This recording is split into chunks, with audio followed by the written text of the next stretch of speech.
Halo, Cinecrip. Balik lagi sama gue Rashid Hari yang kali ini bakal nge-review film superhero yang mungkin jadi film paling ditunggu bulan Mei ini ya, yaitu film terbarunya Marvel Studio, Guardians of the Galaxy Volume 3. Udahlah, to the point aja ini, langsung, nggak perlu basa-basi.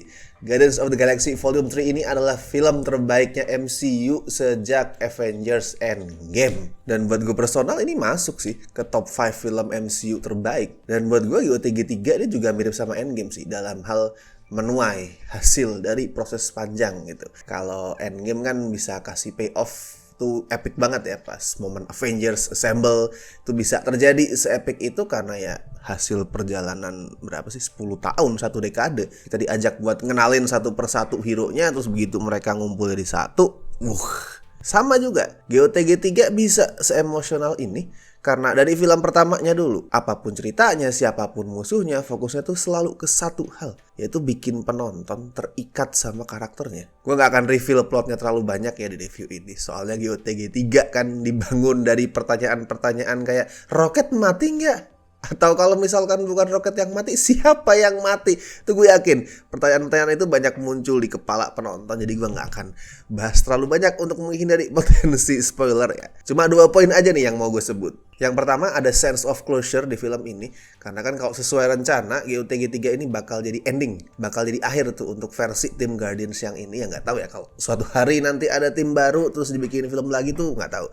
Tapi untuk James Gunn dan beberapa orang yang terlibat di sini, ini adalah film terakhir. Dan ada sense of closure-nya emang. Beneran ngasih resolusi, ngasih penutup perjalanan. Dan poin yang kedua adalah ini filmnya Rocket. Jadi kita tuh dibawa ngeliat masa lalunya Rocket pas dia jadi korban eksperimen kejam si High Revolutionary. Tapi itu nggak sekilas doang. Jadi pakai flashback, tapi flashbacknya tuh nggak cuman sepintas lewat terus udah, nggak. Karena GOTG 3 ini adalah film MCU pertama yang format penceritaannya itu rutin lompat-lompat dari masa lalu, masa sekarang, masa lalu, masa sekarang. Film MCU kan biasanya linear banget tuh ya ceritanya.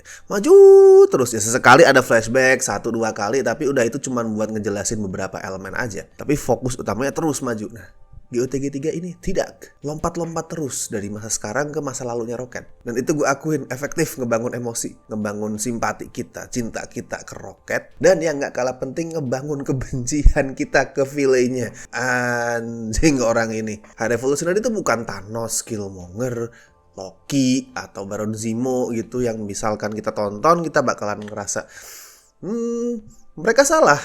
Tapi di satu sisi gue paham sama apa yang mereka pikirin, apa yang mereka rasain gitu. Dia murni jahat, dia psikopat bengis yang brengsek udah. Bukan jahat yang apa sih, nanggung ya, bukan juga villain yang tujuannya adalah wah, aku ingin menguasai dunia, tuh enggak. Dia tuh kejam, titik. Dan itu bikin karakternya lebih memorable dibandingkan mayoritas villain MCU yang generik. Dan buat gue nih ya, kalau misalkan melupakan status karakternya di komik, cuman berbasis ke karakternya di MCU, gue lebih tertarik sama High Revolutionary daripada Kang. Terus satu lagi nih yang gue suka banget dari skripnya James Gunn kali ini adalah, kayak udah gue bilang tadi ya, ini filmnya Rocket sentris banget ini film. Tapi di saat bersamaan James Gunn juga bisa kasih eksplorasi ke karakter lain. Jadi fokus utamanya emang Rocket, tapi bukan berarti karakter yang lain itu tidak dipedulikan gitu, dilupakan tuh enggak. James Gunn juga bisa ngasih eksplorasi buat karakter lainnya. Semua karakter, semua anggota Guardians punya story arc masing-masing di sini, dan nggak saling tumpang tindih gitu, nggak kayak ceritanya banyak banget gitu, nggak. Karena apa? Karena semua story arc tadi sebenarnya udah dimulai sejak film pertamanya dulu. Atau kedua ya, misal buat karakter-karakter kayak Mantis yang baru nongol di film kedua. Tapi intinya ceritanya itu udah dimulai dari dulu. Apa yang kita lihat di film ketiga ini adalah konklusinya, lanjutannya, lanjutan proses. Jadi gak terkesan apa sih, kalau bahasa Jawa ya tuh mak bedunduk gitu. Tiba-tiba keluar, tiba-tiba ada konflik baru gitu, enggak. Semua udah ada dari dulu. Ya semua yang nongol di sini adalah kelanjutan proses. Ibaratnya tuh apa ya, orang nanam di sawah dan ini adalah waktunya panen gitu, menuai apa yang mereka tabur. Si Drax misalkan kita tahu dia bego tapi sebenarnya dia penuh dengan kasih sayang. Terus Nebula, favorit banget Nebula tuh adalah salah satu karakter favorit gue di sini. Dia dulu mulai ceritanya dari musuh tuh yang bener-bener kelihatan bengis banget, anak Thanos yang tidak bermoral gitu. Dan sekarang dia jadi anggota Guardians paling reliable. Di saat misalkan ada ancaman gitu yang lain masih pada bercanda, Nebula yang langsung pertama ready gitu. Dan dia peduli banget sama teman-temannya dengan cara dia sendiri ya, of course, tapi itu peduli banget sama teman-temannya. Jadi gue suka banget ngeliat dia, kayak ada hangat rasanya ngeliat anjing ini orang sekarang udah jadi baik, udah bertobat gitu. Dan perubahannya nggak maksa, kita tahu banget proses apa yang dia alami dari tadi ya, anak Thanos yang brengsek sekarang jadi orang yang baik tuh, kita tahu semua prosesnya, kita tahu perjalanannya, kita tahu seberat apa sih perjalanan yang dia lewatin sampai akhirnya bisa berubah, nggak tiba-tiba. Itu loh guys, seharusnya fungsi sebuah sequel tuh. Sequel tuh ya jelas yang pertama adalah cara untuk dapat duit, itu pasti. Tapi untuk para pembuat filmnya, untuk para filmmakernya, sequel tuh juga jadi alat untuk menceritakan proses panjang yang bertahap di film-film berikutnya. Dan Guardians, trilogi Guardians tuh nunjukin hal itu. Asli di 150 menit ya kalau nggak salah. 150 menit durasinya gue dibikin nangis berkali-kali anjir. Kayak wow. Dan bukan nangis kayak apa karena ada easter egg atau fan service tuh enggak. Ini nangis pure karena karakternya, karena ceritanya. Semua karakter itu dikasih cerita, semua karakter itu dikasih kesempatan buat bersinar. Ada yang dapat momen emosional, momen yang indah, atau ada juga yang dapat momen heroik gitu, semua dapat. Even karakter-karakter kayak Kraglin, terus Cosmo itu dapat juga. Tuh ada momen dimana anjing itu orang keren banget tuh ada. Akhirnya walaupun ini filmnya Rocket, tapi satu tim Guardians itu kerasa setara. Nggak ada yang dianak emaskan gitu, nggak ada. Mereka setara. Ya senada lah sama salah satu pesan utama filmnya yang ngomongin soal kesetaraan ya.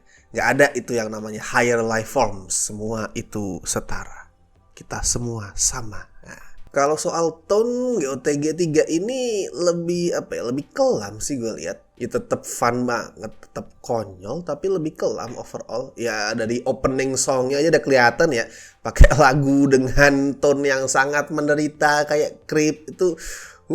Dan kalau lo perhatiin nih, James Gunn tuh juga berusaha ngedorong batasan rating PG-13 sampai ke tingkat yang paling ekstrim untuk standar MCU ya, of course. Pas action tuh ada beberapa momen yang lumayan brutal, lumayan menyakitkan. Sekali lagi buat standar MCU tapi ya, kelihatan bener lah kalau di sini tuh James Gunn nothing tulus, nggak dikekang, bebas, tapi nggak bablas gitu. Masih sejalan lah sama brandnya MCU sebagai tontonan keluarga, tontonan semua umur. Dan di luar urusan rada brutal tadi, actionnya emang keren sih. Tanpa ada itu pun actionnya tetap keren. Ada dua favorit gue di sini. Yang pertama itu action pembukanya pas tim Guardians ngelawan ada Warlock. Terus yang kedua adalah pas ada semacam ya, gue bilang semacam ya, semacam sequence one take.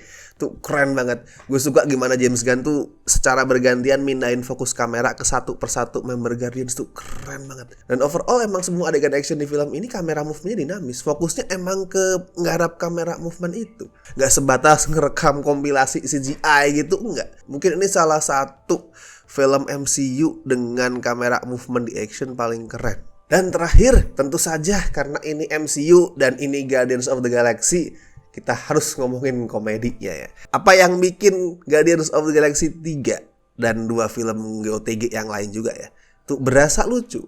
Sedangkan misal Thor Love and Thunder atau Ant-Man Quantumania itu dianggap tidak lucu, dianggap komedinya maksa. Itu apa coba? Kalau dibilang komedinya kebanyakan, kurang tepat juga buat gue, karena GOTG komedinya banyak banget loh. Dan rada lucu kalau orang protes bilang komedinya kebanyakan. Lah orang formatnya adalah film komedi kok. Film komedi ya wajar komedinya banyak gitu. Kalau dibilang ya simply karena GOTG lucu, terus Quantumania sama Love and Thunder gak lucu gitu, maksa. Lucu itu kan subjektif ya. Jadi jawaban itu rada kurang valid ya. Walaupun gue setuju, komedinya GOTG emang selalu lebih lucu daripada Love and Thunder atau Quantumania. Tapi ada satu hal yang paling mendasar yang dilakuin sama James Gunn di skripnya. Dan gak dilakuin sama mayoritas scriptwriter MCU lain untuk urusan komedi. Komedinya James Gunn itu dipakai buat ngebentuk karakternya secara individu dan ngebentuk hubungan mereka satu sama lain. Contoh nih, secara individu, dari komedinya kita tahu, oh si Drax yang lawaknya begitu. Drax gak mungkin ngelempar jokes-jokes sarkas kayak Rocket, itu gak mungkin. Tiap anggota Guardians itu lucu, tapi kelucuannya beda-beda sesuai dengan karakter masing-masing. Coba lo bandingin sama Quantum Mania deh. Sama semua bentuk jokes ya, dan bukan dibentuk berdasarkan karakter mereka, tapi dibentuk berdasarkan si scriptwriter punya ide buat munculin komedi kayak gini, ya udahlah, kira-kira pasnya ditaruh di karakter siapa ya, nggak kayak gitu harusnya. Si James Gunn kebalikannya itu. Gue punya karakter. Kira-kira kalau karakter-karakter ini ada di peristiwa tertentu atau berinteraksi sama karakter lain, mereka bakal ngelucu kayak gimana ya? Nah, itu poinnya. Dan yang kedua soal hubungan antara karakter tadi. Mereka tuh saling ngelempar jokes bukan semata-mata pengen ngelucu, enggak. Tapi nunjukin kedekatan satu sama lain. Semakin deket satu karakter dan karakter lain, semakin sering juga mereka ngelempar lawakan. Lo perhatiin deh. Well, kalau skor buat Guardians of the Galaxy Volume 3, gue tidak akan ragu ngasih ini 9 dari 10. Udah, ini film keren banget anjir. Gue ngakak, gue nangis 150 menit itu sampai gue tahan. Gue tuh nangis anjir. Di sebelah gue nangis atau enggak gue malu.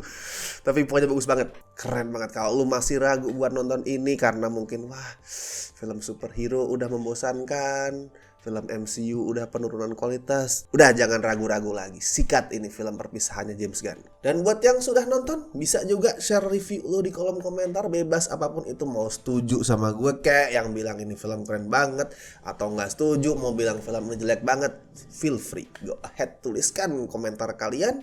Dan seperti biasa gue ingetin jangan lupa like video ini, subscribe Cinecrip, dan misalkan mau ngebantu kami dengan kasih donasi seikhlasnya, bisa klik tombol super thanks di bawah. Oke, gue Rashid Hari. Sampai ketemu di review-review berikutnya.